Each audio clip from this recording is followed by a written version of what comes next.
ආයිබෝවන් අද අපි කතා කරන්නේ බටහිර ලෝකයේ සීග්‍රයෙන් පැතිරෙන දහමක් පිළිබඳවයි. එනම් තාවෝ දහම හෙවත් තාවෝවාදය පිළිබඳවයි. තාවෝ කියන එකේ තේරුම වන්නේ මාර්ගය යන්නයි. එහි නිර්මාතෘවරයා විදියට සලකන්නේ ලාව් ත්සුතුමායි. ලාව් ත්සුතුමා චීනයේ චූ ප්‍රාන්තයේ ක්‍රිස්තු පූර්ව 4 වෙනි සේවසයේ පමණ ජීවත් වෙලා තියෙනවා.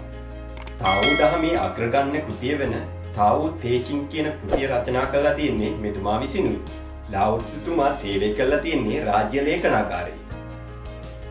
ලාව් ත්සුතුමා තාවෝ තේ චිං කියන පොත රචනා කරන සිද්ධිය නම් මෙසේ. මහලුවියක් සමග ලාව් ත්සුතුමා සේවයට සමුදෙනවා. ඉන්පසුව චීනය අතහැර වෙනත් දිසාවකට යන්න සූදානම් වන මොහොතේදී දේශ සීමාව අසලදී මුරකරුවෙකු මෙසේ කියනවා.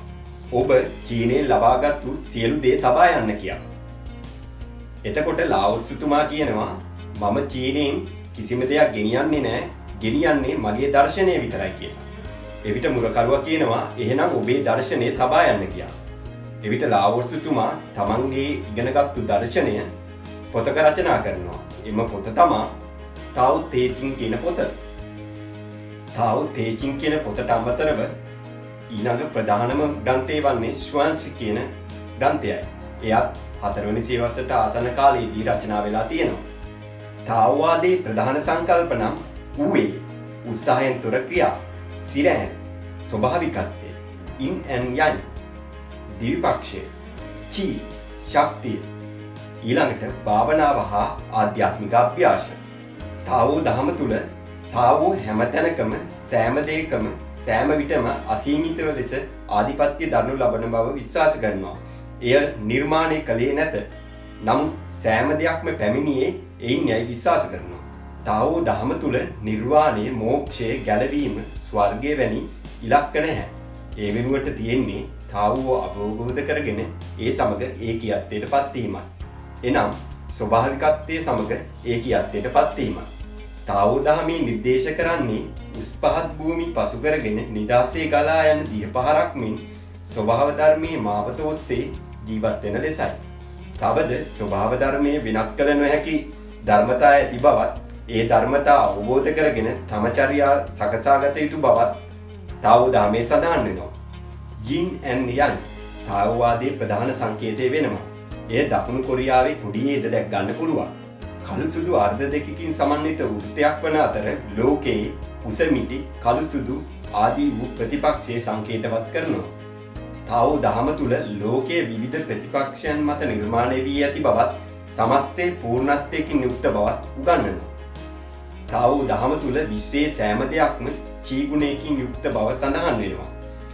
එනම් විශ්වය නැවත නැවත බිඳමින් ප්‍රතිනිර්මාණය වන බවයි. තාවෝවාදය තුල පවතින ජනප්‍රිය ඕදන් කිහිපයක් නම් 1. අන් අය පිළිබඳව දැනීම බුද්ධියයි. තමන් පිළිබඳව දැනීම ප්‍රඥාවයි. අන් අය ප්‍රගුණ කිරීම ශක්තියයි. තමන් ප්‍රගුණ කිරීම සැබෑ බලයයි. 2. සිදුවන දෙයට සිදුවීමට ඉඩ හරින්න. පාලනයට උත්සාහ නොකරන්න. කිසිවක් කිසිවෙකු පාලනය කිරීමට නොයන්න. ස්වභාවිකත්වයේ සමග ගලා යාමට ඉඩ දෙන්න. 3. ප්‍රතිවාදීන්ට ප්‍රතිරෝධයක් කිරීමෙන් වළකින්න. එවිට ප්‍රතිවාදීන් අතුරුදහන් වේ. 4. ජීවිතය යනු ස්වභාවික සහ ස්වයංසිද්ධ වෙනස්කම් ගණනාවක එකතුවක්. ඒවාට ප්‍රතිරෝධය නොකරන්න. 5. සාන්තු බව ඉවත දමන්න. එවිට දුකක් නොවේ. 6. පාලකයන්ට දුන්න අවවාදය නම් පාලනයෙන් කිරීමෙන් තොරව පාලනය කරන්න. තාවෝවාදයේ සමග සටන් කලා කිහිපයකුත් බිහි වෙලා තියෙනවා. ඒවා නම් තායි චි, පාක්යු, සිංහයි, කුන්ෆු වගේ සටන් කලා. තාවෝවාදය හා කන්ෆියුසිස්වාදය අතර ප්‍රධාන වෙනස්කම් නම් තාවෝවාදය ආධ්‍යාත්මික වන අතර කන්ෆියුසිස්වාදය දේශපාලනික වෙනවා. මේ වෙන විට තාවෝවාදය, කන්ෆියුසිස්වාදය හා බුදුදහම මිශ්‍ර වී පවතිනවා. තාවෝ දහම කියන්නේ සංකීර්ණ හා සිත් ඇද ගන්නා සුළු දහමක්. අද අපි ඔබ වෙත ගෙනාවේ එයින් හැඳින්වීමක් පමණයි. ඔබේ ජීවිතයට වැදගත් වෙන මෙවැනි තොරතුරු දැන ගැනීම සඳහා අපහායක් වන්න. අපව සබ්ස්ක්‍රයිබ් කරන්න. ඒ වගේම ලයික් කරන්න, ෂෙයා කරන්න. ඔයාලගේ අදහස් පහලින් කමෙන්ට් කරන්න. ස්තුතියි.